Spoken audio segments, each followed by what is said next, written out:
બાળકોના નાસ્તા માટે કે સાંજે ચા સાથે ચટપટા નાસ્તા માટેનો બેસ્ટ ઓપ્શન.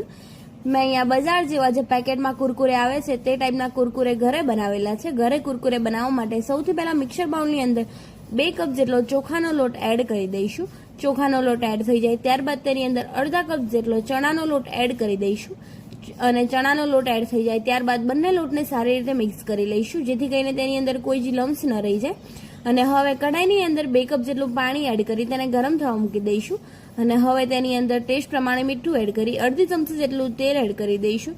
તેલ એડ થઈ જાય ત્યારબાદ તેને સારી રીતે મિક્સ કરીને બોઇલ થવા દઈશું અને આ રીતે પાણી ઉકળી જાય ત્યારબાદ જે લોટને મિક્સ કરી રાખ્યો છે તે લોટને એડ કરી દઈશું અને તેને સારી રીતે મિક્સ કરી લઈશું જેથી કરીને તેની અંદર કોઈ લમ્સ કે ગાંઠા ન રહી જાય. આ રીતે તેને લમ્સ ફ્રી હલાવીને બેટર બનાવી લઈશું. તમે જોઈ શકો છો આ રીતે લોટને આપણે સારી રીતે બાફી લઈશું અને મારો લોટ આ રીતે બફાઈને તૈયાર થઈ ગયો છે.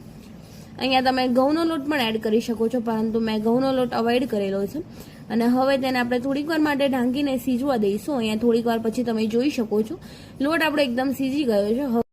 હવે હાથ પર તેલ લગાવીને આપણે સારી રીતે તેનો ડો બાંધી લઈશું. તમે જોઈ શકો છો આ રીતે તેનો એકદમ લોટ બાંધીને તૈયાર કરી લઈશું. તેની અંદર પાણી એડ કરવાની જરૂર નહીં પડે કારણ કે આપણે 2 કપની અંદર 2 કપ જેટલું પાણી એડ કરેલું છે. હવે આ રીતે નાની સાઈઝનો લોયો લઈને તેને સારી રીતે કુરકુરેનો શેપ આપી દઈશું. કુરકુરેનો કોઈ શેપ હોતો નથી. આ રીતે તેનો બરાબર આડો અવડો શેપ આપી લઈશું. તમે જોઈ શકો છો અને અહીંયા મેં બધા જ કુરકુરે બનાવીને તૈયાર કરી લીધા છે એકદમ નવી રીતે.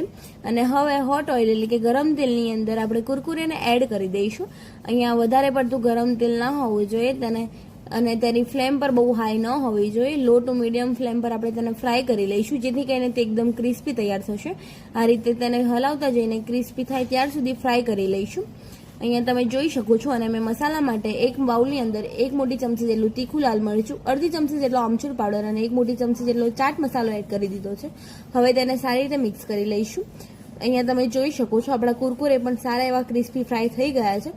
હવે તેને મસાલાની અંદર એડ કરી દઈશું અને અહીંયા તેલની અંદર ફરી આપણે બીજા કુરકુરે એડ કરી દઈશું જેથી કરીને તે પણ સારી રીતે ફ્રાય થઈ જાય.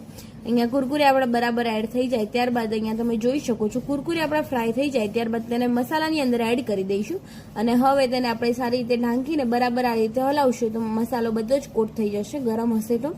અહીંયા તમે જોઈ શકો છો આપણા કુરકુરે બરાબર મસાલેદાર થઈ ગયા છે એકદમ બજાર જેવા.